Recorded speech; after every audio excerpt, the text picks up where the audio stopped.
Well, Viv, thank you very much indeed for a wonderful presentation. I thoroughly enjoyed that. I was looking forward to it very much, and you didn't disappoint. Put it there. Oh, thank you. So thoroughly enjoyed that. A few things have come up during in my mind during the thing, which I'll get on to discussing later. But before I do that, I'd invite questions from everyone else if they'd like to jump in and ask Viv anything.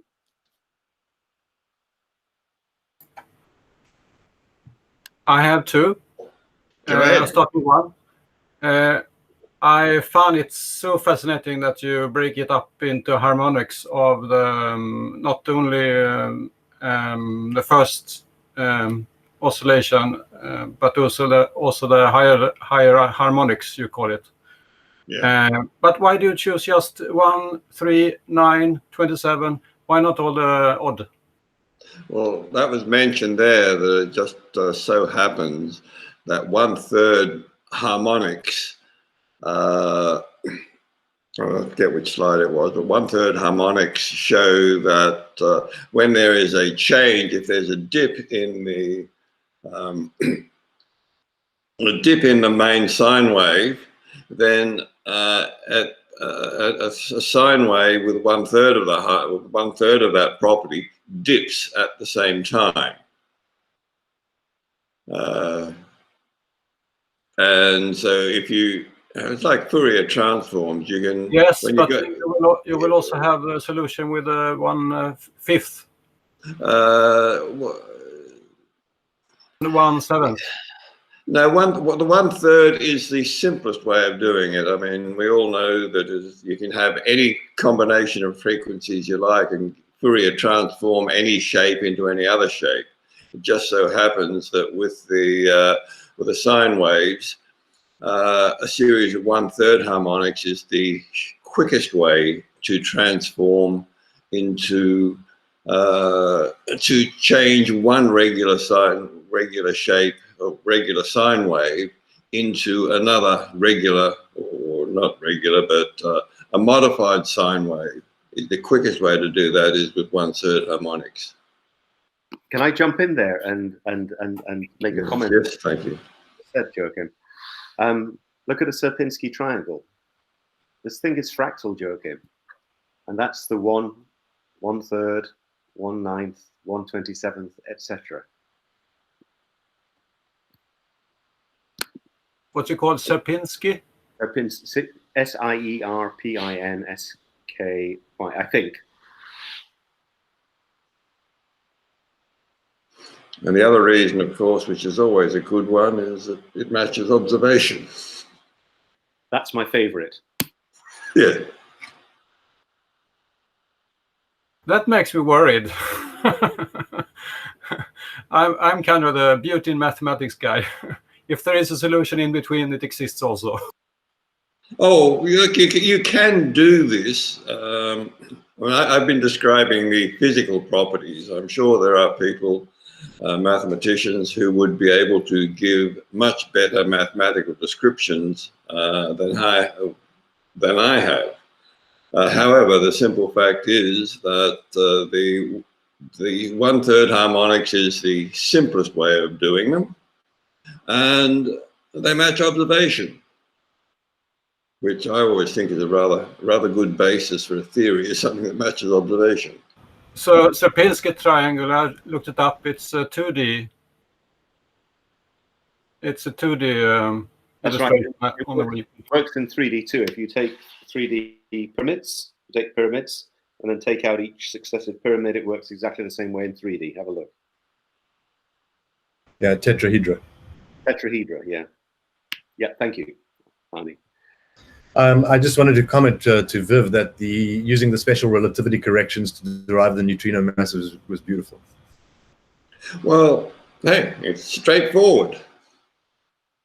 I'm surprised somebody didn't do that before when they realized that difference. However, I would like to suggest that, yes, that is the structure of a neutrino. It explains everything I know about them. Most people think they travel at the speed of light, and as I suggested, an energy of 10 to the minus 2 eV, that's 99.9 or 99.99% the speed of light. And then when you got several several MeV, tens of thousands of years later, they're about a second behind behind photons. I think, well, that's the properties neutrinos have been known to have. Oh.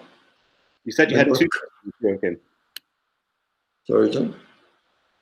I'm looking at a 3D illustration of the Sierpinski dodecahedron.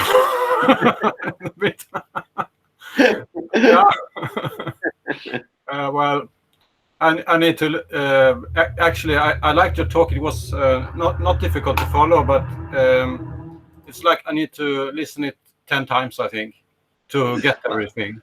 Yeah, I'd like to point out that I'm an experimentalist. Have done a little bit of theory along the way. I am providing the sort of physical description of what's going on. John has very kindly volunteered to do some of the mathematics, and particularly in the relation to the photon, the reason for a photon being able to travel twice within its wavelength. There's an enormous amount that other mathematicians, such as yourself, Joachim, can contribute to this if you want to. Yeah, I would like to work on computational mathematics, computational physics aspects of it. I'm just give me the formula. I don't want to derive it. No, fine. I mean, this is put up. My impression, and as I go through the rest of my talks, particularly on elementary particles, the theory of nuclear binding, and the properties and structures of nucleons, you find all of this fits together very, very simply. And it is that reason that I'm quite happy to continue with this model. And like I said, John has been working on why photons can do that. So do that motion. So I'd like to suggest that together, it means that this is on a very sound theoretical basis, although at the moment I'm just presenting the physics of it. And like I said, by the time you get through the structure and work out how to work out the structure and properties of nuclei of any A and any Z, I think you'll find that yes, it does fall into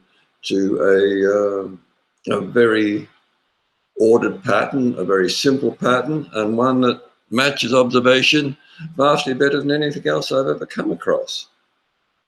But so what astonishes me most is that you get so good match with just cylindrical coordinates, because you project every rotation into 2D. So you look at this at 2D particle, but you still get a match. You can get it to match the size of the real 3D. Yes, I mean, John. I think John will find out, and the mathematics is not all that simple. However, when you just suggest that when you follow it through, you will get mathematicians should get the end physical result. The thing is that, Joachim, I mean, if you're looking at a single particle, you have something which is going to click onto or going to move into 3D to try and minimize energy. When you start putting them together, those spins, that spin is so powerful that the spins begin to match up. So the thing becomes a resonant harmonic system where the spins are matching, and then one's better thinking in 2D. One's better thinking down into the projection, which is, I mean, Viv's idea of what's happening with the electron and the individual particles is perhaps a little bit simpler than the way I look at it. But I think by the time you get into the combinatorics, then really you need to go to things which are going to match at every dimensionality, at 2D, 3D, at 4D. There are conditions on all of those levels, but they're all conditions. So at that stage, don't think more complicatedly, think more simply. So don't use quantum electrodynamics to calculate how your bicycle's working, even if it's a quantum. No, it's like it's good that the spins are so you want to have each spin with an anti-spin everywhere, so it kind of turns into a planar problem. But I think we need to, sometime when we do proper calculations, we need to follow the knots around in 3 dimensions. I'd like to suggest that there's one huge difference between the approach that John and I are using and that used by standard quantum mechanics, and that is quantum mechanics is referred to some peculiar quantum property which has no classical analog. In our particular case, we are using spin as actual angular momentum. And John is right, conservation of angular momentum is an exceedingly powerful idea. It's got to be conserved. And throughout all of this work, you'll find that, yes, it is conserved, and it is exceedingly powerful. It's not just, oh, it's spin, it's a property, we better just stick it on the end because it matches. It's something that basically drives the whole structure of matter, the conservation of angular momentum. Both in exactly. Sorry, Viv, but I was going to say, everybody, it always has, and experimentally, this spin force, whatever it is stronger than the strong force. Physics isn't over, and it hasn't been since O'Fallon et al. Published their paper in 1977. 77, ladies and gentlemen. They published a paper on having a look at spinning protons hitting spinning protons, and something in there is causing a strong a force which is at least 4 times as strong as the strong force. And if you want an introduction to this, there's a beautiful article written by Chris, who is sort of the group leader of that thing, in May's edition of the Scientific American. That's a beautiful introduction to that. This spin stuff is stronger than strong. Always has been. The experimental stuff's been out there for a long time, and it's only now that people are beginning.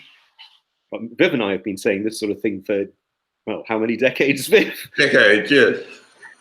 But in fact, it has a name, doesn't it, John? This force. Oh yeah, this is the well, it's related to the super strong force that we've been talking about, but it isn't. The force comes from interference, from quantum interference, from inner interference.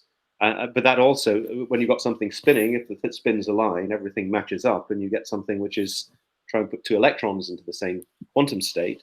The thing stopping them going into the same quantum state isn't a principle that somebody's invented. It's not a principle. You may not go into the same state. No,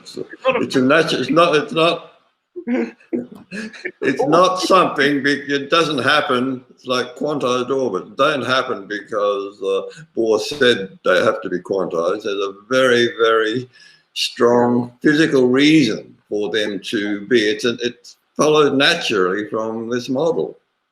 Exactly. So the other question was the 1 millimeter sized neutrino. Yes. 3 centimeters, Joachim. It's just roughly 3 centimeter radius of neutrinos, so it's 2.5 millimeters diameter at rest. Exceedingly weak. 10 to the minus 5 times 10 to the minus 5 eV per c squared is an exceedingly weak energy. It's less than the background temperature of space, which is about 10 to the minus 4 eV. The reason these things have so much trouble interacting is that, first of all, they're a ginormous gyroscope. I mean, 3 centimeters is an inch. These things are an inch in size. In fact, they're closer to an inch than 3 centimeters. They're an inch big. That's one of those. And it's rotating. Now, for it to interact, it needs something which is, to interact strongly, it needs something which is the order of that size. Inverse, if you look at my talk on inverses, try and find one of those in your back garden. Getting something like that to interact is going to be very, very difficult. And actually, I think it might be happening. Arnie, perhaps we should ask the Sapphire guys what the spacing is between their self-organizing rings. Now, if that's the size of one of Viv's neutrinos, especially since they're doing nucleosynthesis in those things, I think we know where to look. So, the electrode looks to be about that big in diameter, and the layers look to be about this big in size on top of it, about 1 centimeter or less than 1 centimeter thick, just to my eye. No, probably less, but sometimes bigger. So yeah, they could be the order of centimeters. Now there's an interesting thought, isn't there? If they're doing something which is resonant, harmonic, and the size of neutrinos, then perhaps the reverse process by which a neutrino comes out could put a neutrino into these systems, which That's is very interesting. We definitely should talk about. Now, that's one of the things that, thank you, Viv, that's one of the things that your talk did to me. I thought, oh, wait a minute, hang on a second. I wonder how big this is. So when these blobs pass through the ice detectors that they use to detect neutrinos with, these blob ice detectors are like they're trying to do kilometer size ice. Okay, Olga, I want to make a request to Olga Botner, my old friend from CERN, with whom I shared an office for many years, who's now on the ice detector. If you hear this, Olga, please get in touch because we'd like to talk to you. So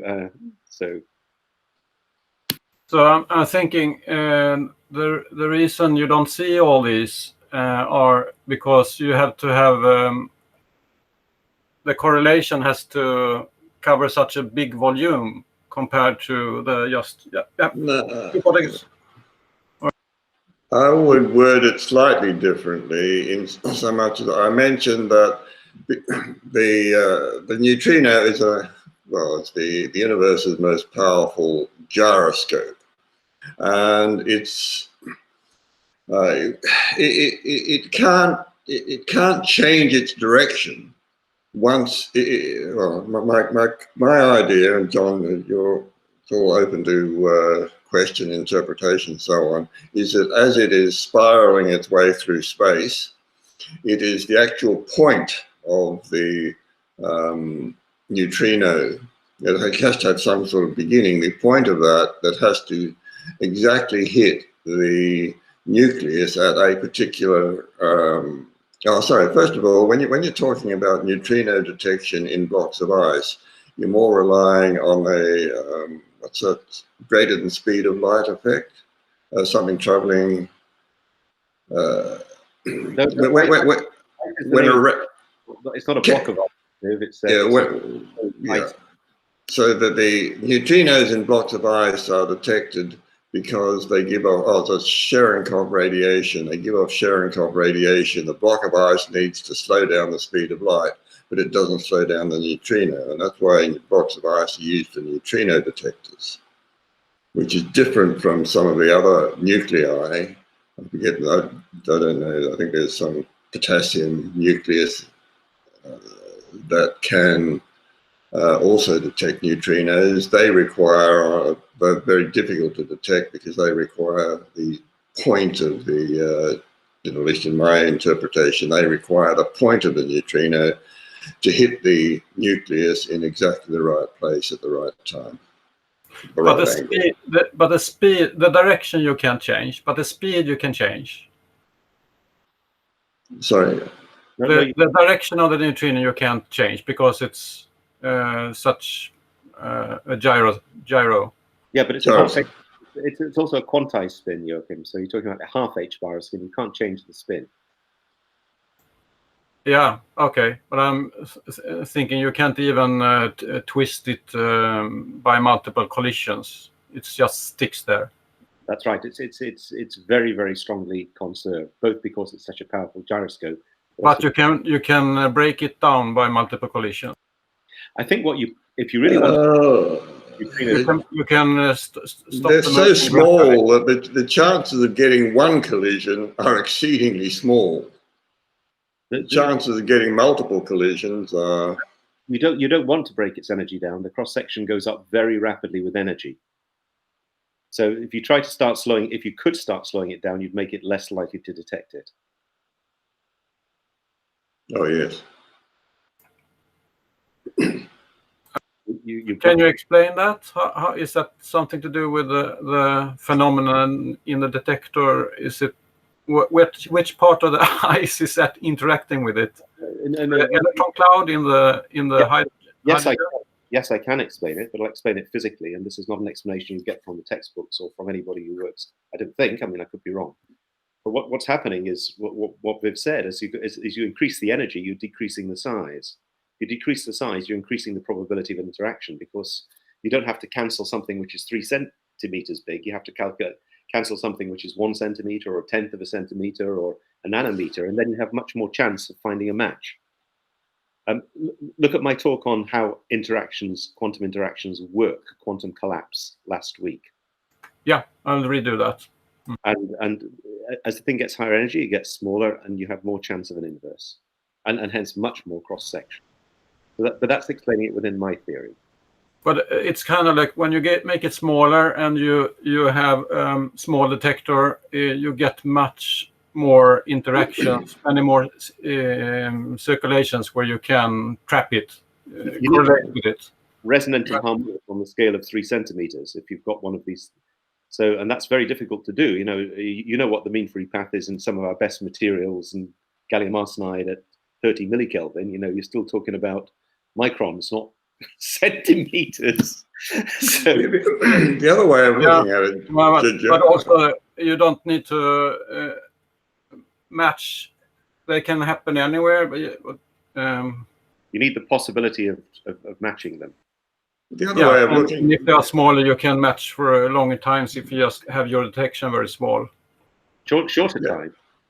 The other way of looking at Joachim is to consider the situation of X-rays and gamma rays. They are much smaller, although they're much more energetic. They have great difficulties traveling through even things like air. So when you want to measure the gamma ray spectrum, you don't sit with a ground-based telescope, you send it above the atmosphere. And the same thing with neutrinos. The more massive they are, the more likely they are to interact. I always thought about this, that you have many more reaction possibilities when you have high energy, because there are so many possibilities to get to the state that you want when you start from a high energy. But you say it has to do with size also. I'm looking back 30, 40 years for when I used to do this kind of thing. But I think it would be good for all of us to not just talk about this, but to look up the neutrino cross sections at different energies, which must be out there. I think we should get the actual data and all have a think about it.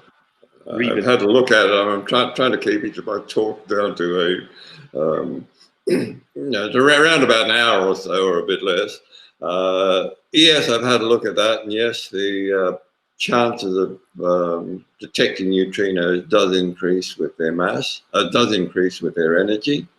And the other way of looking at it, of course, is the US Navy doesn't, when it wants to communicate with its submarines, it doesn't send out high-frequency radio waves. It sends out very, very low frequency, because the lower the frequency, the greater, the easier it is to penetrate. Yeah. So you see there, it's like your talk is, it's you can follow it very easily, but there are so many details in it. So you're gonna continue next week with a continuation on periodic systems and things like that, or what is the next plan for your talk? The next one is just the origin, structure, and properties of the elementary particles that are generated by cosmic rays and in particle accelerators. That's what the next one is, which I think you need to understand before we can get on to theory and application of nuclear binding. Okay. So then I will listen through your talk a few more times. Thank you. But again, at the same time, I said I'm providing a physical explanation of what is going on. No, I don't have the necessary mathematics, but as I always say at this stage, mathematics doesn't make things happen. Well, there's one exception to that, and that is when somebody hacks into your bank account and uses mathematics to transfer some numbers. I mean, that is when mathematics makes things happen. For the rest of the time, I use the principle that there is a physical reason for things to happen, and the object of mathematics is to attribute a value to that physical reason. And if the value obtained by the mathematics matches, and when the mathematics is done correctly, matches the physical effect, then we're on pretty good shape.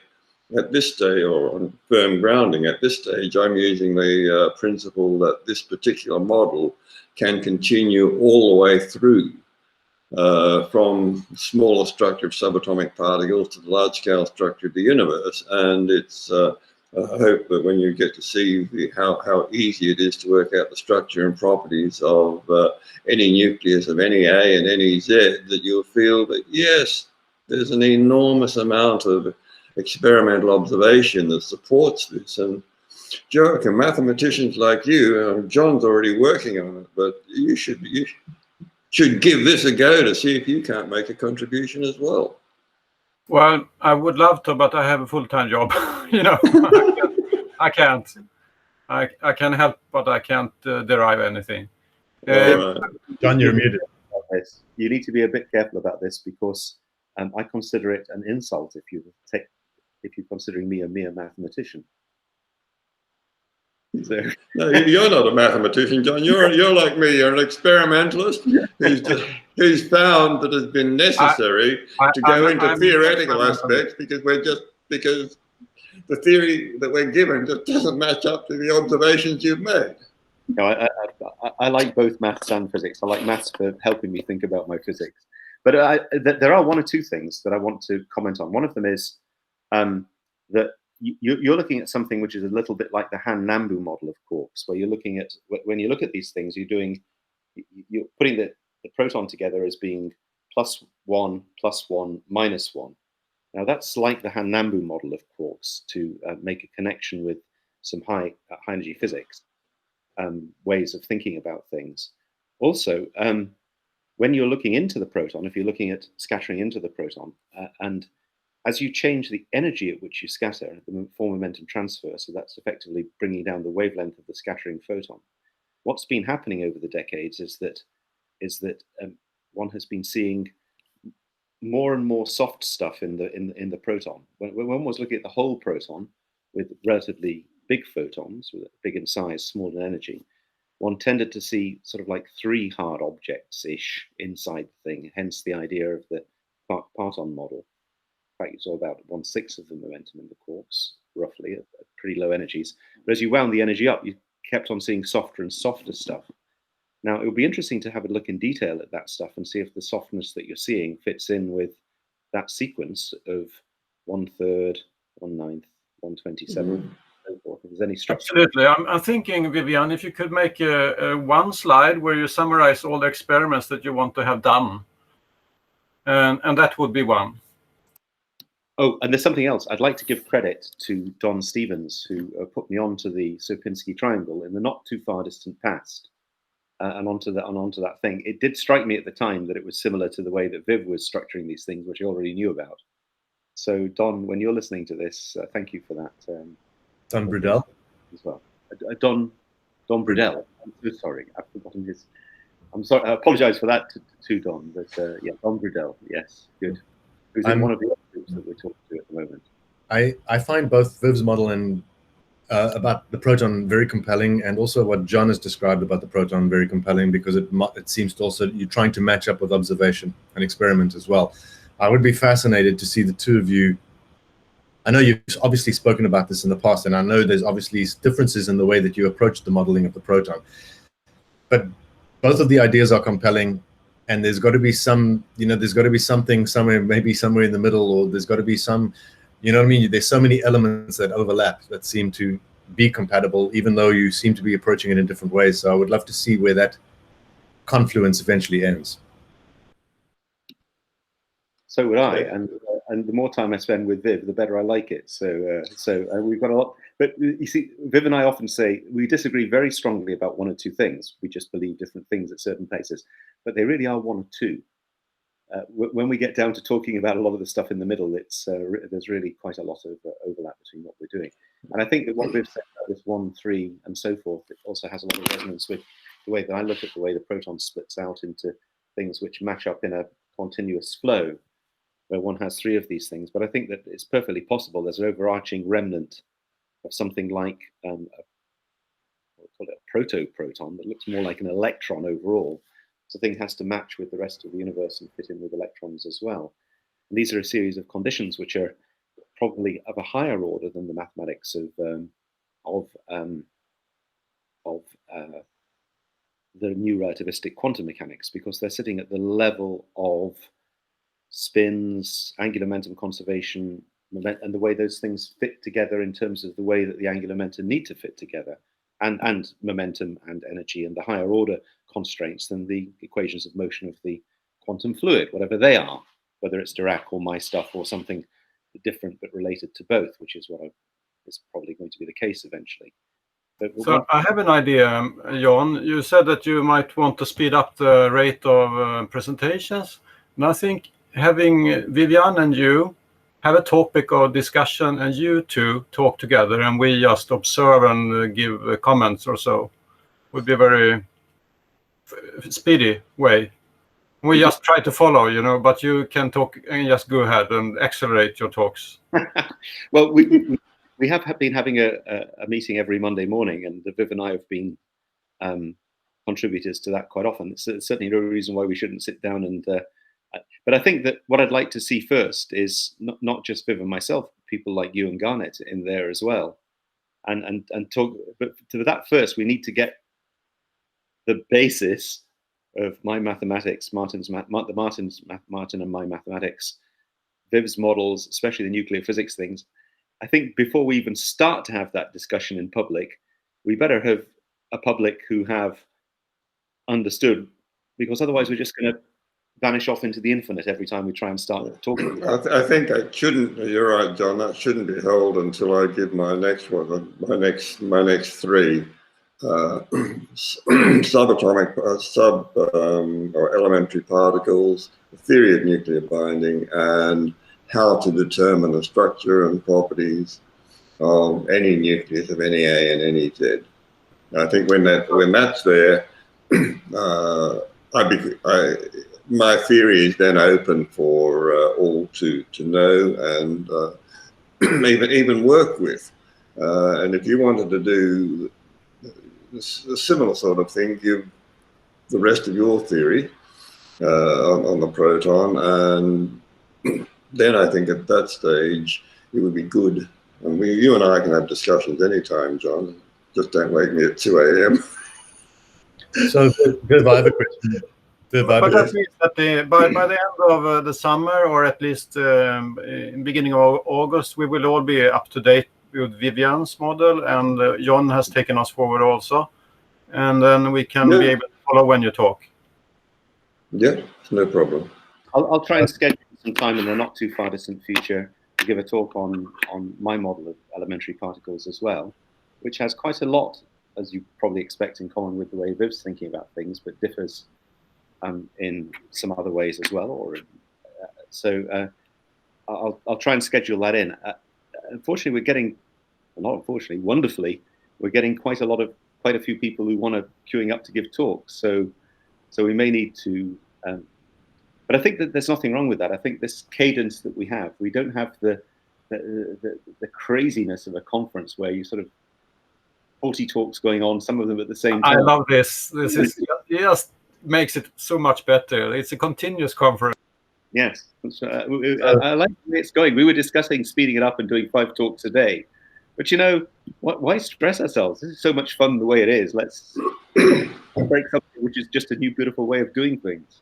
Yeah, and I also need time to listen to Vivian's talk and retrospect to the knot theories I hear about. I need to listen more about those. So it's a lot to re-study. I have a question I'd like to ask Viv about the proton model. What you have not touched on at all is the question of whether or not, while the proton is rotating in its planar configuration, does that whole planar arrangement tend to tumble? No. No? No. It will vibrate. You get a plane, it will vibrate backwards and forwards, but it can't do this. It can't tumble. Why not? Yeah, why not? I think constant speed of light. Okay, I agree with that, but I think what will be happening with the proton is, well, absolutely true. There's a frame in which the thing is fixed exactly the way that you say it is, There's no reason why that whole thing within a rotation horizon speed of light couldn't tumble to try and cancel some fields, and I think it will do its best to do that. It's going to be harder with a proton than it is with an electron. It's very difficult to visualize, but I'm definitely feel that that's what's happening. I want you to know it's a possibility, because anything can. John, we didn't hear that. Can you repeat what you said? There was noise. Okay. Yes, I'm sorry. I think one has to realize that I wouldn't visualize it. Don't try and think of everything at once, because it's not essential. Viv's got the essential point, which is where the interaction's happening, and that's happening in a mutual plane. I think because of the way the spins are matching with one another. As soon as you start having a possibility of matching spins, then those things are going to try and match in order to anti-parallel, for example. So not parallel, but they're going to match, and that whole thing. But that whole thing, matched as it is, here's a matched set. What is it? It's a pair of glasses. I mean, that's all matched. It's planar. Look, it's planar, but it can tumble. And provided that's allowed within the speed of light, within the rotation horizon, then if that will minimize the total energy by cancelling some fields somewhere, it will tumble. The reason that I'm bringing up the question is I'm thinking of a way to reconcile between the two of your models. And I'm thinking that a couple of things in parallel. I'm thinking that if the proton is going around in a planar configuration, but it's a circularly polarized photon, that must mean that it has some kind of angular momentum, which might pull the whole plane as it rotates. That was my first thought. But my second thought that is, if it doesn't do that, then these three resonant toroidal, or I'm imagining three toroidal configurations, because the flow is really only in one place at any given moment in space-time. So it's John, you kind of almost thinking of three quarter toroidal things at 90 degrees to each other that link up in the trefoil. But what if you were imagining three toroidal topologies all coplanar and kind of rotating around the same center of mass thing? Then you've arrived at Viv's model. That's why I'm asking. Yes, I think that what we need to do is, but really, Viv and I aren't in conflict, because where I'm at in terms of looking at the fundamentals of the fundamental particles inside the fundamental particles is kind of where Viv's starting, because he's taking that kind of model and saying, okay, well, let's not do all the complicated stuff where it's all spinning. We'll just make the thing flat and have it rotating around in a plane. Fantastic, because those planes are going to be fixed with respect to one another when you get into complex systems, which is where in terms of putting systems together, like the proton, but then also the neutron, but then also nucleons, which I can't wait for, by the way. I'm waiting, the nucleon one. When he's doing nuclei, you mean? Yeah, I do mean nuclei, yes. Yeah, when you start putting together the nucleons into nuclei, then really you've got to have some proper ordering and spatial ordering, some coupling. So then the things become fixed, and they click, click, click. They're going in like Lego. They're going in it's in three-dimensional Lego in terms of the way they fit together, but also the spins have to fit together, and also flows have to fit together. But then outside of that whole flow, you've got this meta flow. So you've got the de Broglie wavelength of the you've got the Compton wavelength of the protons and the neutrons in the nuclei. But then you've got the de Broglie wavelength of their mutual interaction, and the de Broglie wavelength of the thing as a whole. And this all has to be harmonic and resonant and fitting together in things like 3s and 27ths and things like that. So the things fit together, so that the shape of the total vibration is a nice musical note. So that was so well said. That's how I feel about it also. Yeah. Now look, Vivian are developing this thing in real time. Things are happening just now in terms of the way. I don't want to go into Viv and say, Viv, look, you're wrong here. And he doesn't go into me and say, look, John, you're wrong here. We both respect one another's idiosyncrasies, because we know that the creative process inside our... Yeah, and to make things work on paper and in presentation mode, Viv's has the way. And all the interactions for those spinning fields has to be in a plane. So it works. That's right. Yeah, I regard experiment as the ultimate arbiter. If you match experiment, you're doing okay. That's right. Me too. I also have another philosophy, that is that if I am wrong, I want to be the first to know, not the last. But I want to be told why I am wrong, not that I am wrong. Everybody tells me I'm wrong, but nobody ever tells me why. I do. Yes, you did.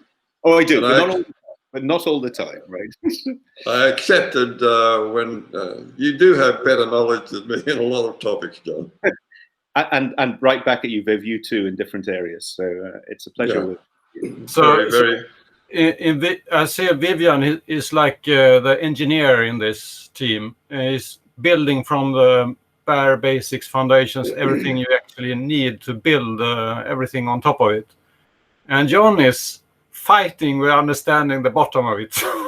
Which hat is that, John? I take my hat off because having taught in an engineering department for a mere quarter of a century, it's very nice to know that I've met my master here on this journey.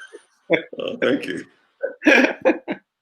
Well, you actually, even more than me. I mean, I've designed some things that did get built and then became reality.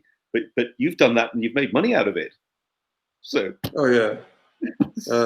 One of the things I have found that when we're working at university, I just could not stand the environment. I just had to get out. And when you're out there and you, at university, you are known.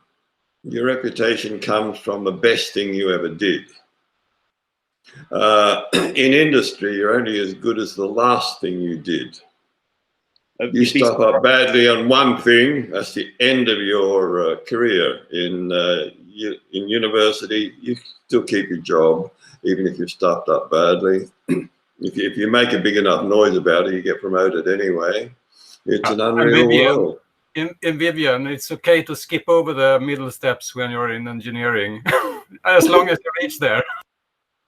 Oh, the other thing, of course, mechanical engineering is one of the best introductions to logic you can get, particularly when you're manufacturing something, because quite often you got something involving many, many steps and you make an error somewhere towards the end of the 50 steps you had to go through, and you've got to throw it away and start again. That really teaches you what logic and reality are about. As distinct from programmers, you make a mistake, you left a comma out somewhere, a program didn't work. Oh, I'll go back and put the comma in and it works. Oh, see, simple. All these computer games where you drive around crashing a car and it would be an accident that would normally kill you, but they don't worry about that. They just, okay, I'll start again. It's an unreal world. The real world is that world of mechanical engineering, even electronic engineering. Oh, I put the wrong resistor in. Oh, I'll just change that. You can't do that in mechanical engineering in all cases. Well, nowadays you do, because you do it in simulation. It's really accelerated everything that has to do with mechanics. Actually, nowadays you just feed your requirements into a model and it figures out what you need to do. Yes, but I don't see them getting out a 3D drawing to do these titanium shells that they use for the rocket engines. They're still done the old-fashioned way. Yeah, but maybe that's because they haven't switched mode yet. Antennas and structure components, they are nowadays more efficiently automated when you have complex patterns of supports and so on. You can't imagine that yourself, but simulation can figure it out. I don't want this discussion to end, but at some stage we have to stop it. Well, Garnet, you've been very quiet. Do you have one question?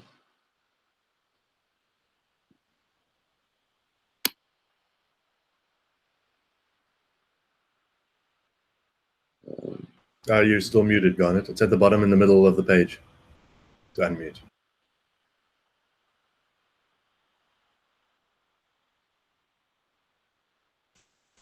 Well, a lot of the stuff is quite foreign to me, but it's very interesting to see. And Viv, you use mathematics in the same way that basically an applied mathematician does, as opposed to a theorist, in the sense that you figure out how something works and then you adapt the mathematics to your understanding, which I think is great, because I think what's missing from a lot of theoretical physics at this point is it's all recipe and prescription, and so it's great to see. In terms of comments, the dimensionality. I mean, I don't know whether this is relevant, but for example, one aspect of the Dirac equation, which I don't think is sort of thought about a whole lot, is the fact that there is a two-dimensional aspect to it. That when you look at the propagator, if you think of the propagation between 2 points, you see, we all think of even though we know that we live in a four-dimensional space-time, we always think of time as being one dimension. And so we think about the domain of a function, in a sense, as a one-dimensional object. Well, when you look at the Dirac equation, it's actually two-dimensional, because it's in the time-like plane. If you think of 2 points in space, so propagating from one point to another point, there's a time-like plane involved in that, and that is intrinsically two-dimensional. And so your work, which seems to focus around two-dimensional stuff, to me that makes sense just from the perspective of how the Dirac equation partitions space-time. I think that's exactly right, and a very good point. And you're right. I mean, if you look at the structure of the matrices as well, although they're 4D matrices, they really divide very nicely into the 4D matrices, into 2D matrices, which are into lower order matrices, which are underlying that structure. And yes. And the solutions that we're looking at in those relativistic things are really two-dimensional, and it's kind of like time and space. So they're very photon-like in that sense. Well, yes, and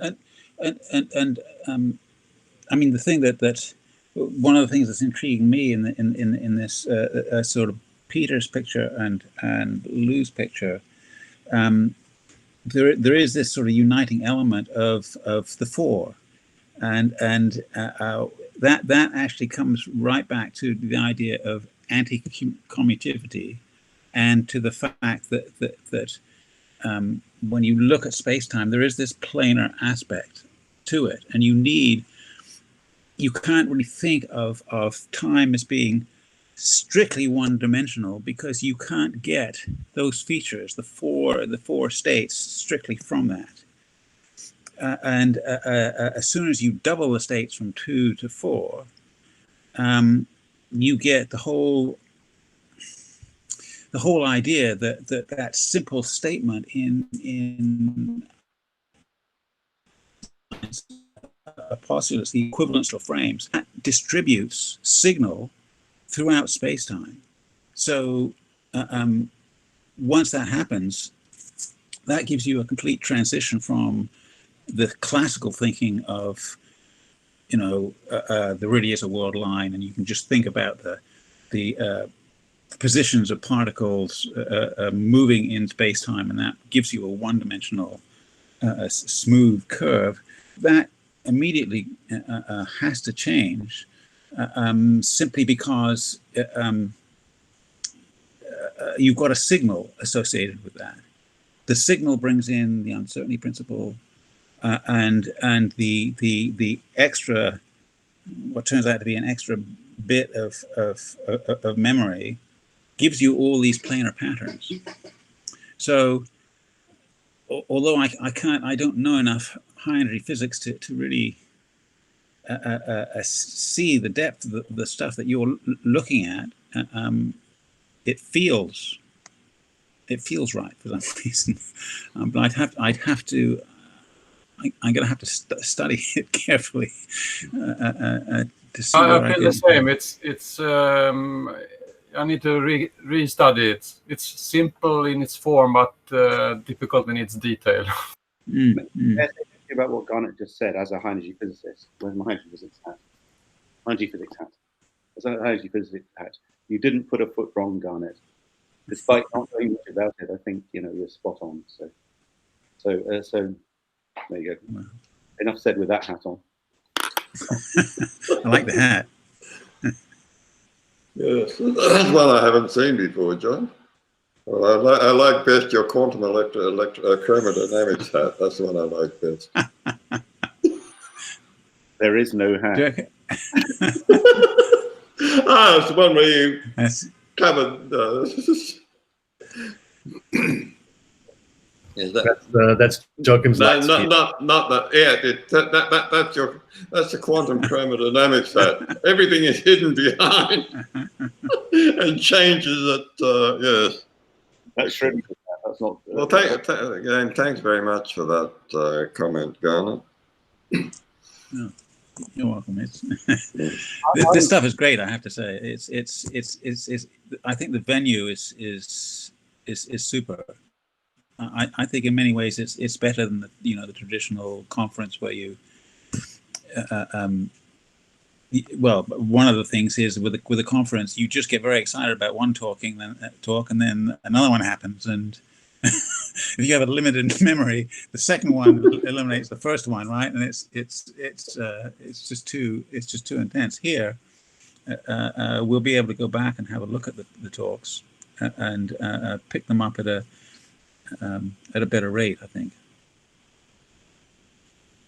Good, I'm delighted. We didn't come in necessarily with the idea that would be the case. It's kind of we've invented it as we've gone along. That's really down to the way that we've all interacted, and we're kind of finding a sweet spot here, I think. But I think you're right, and there's going to be more of this happening in the future.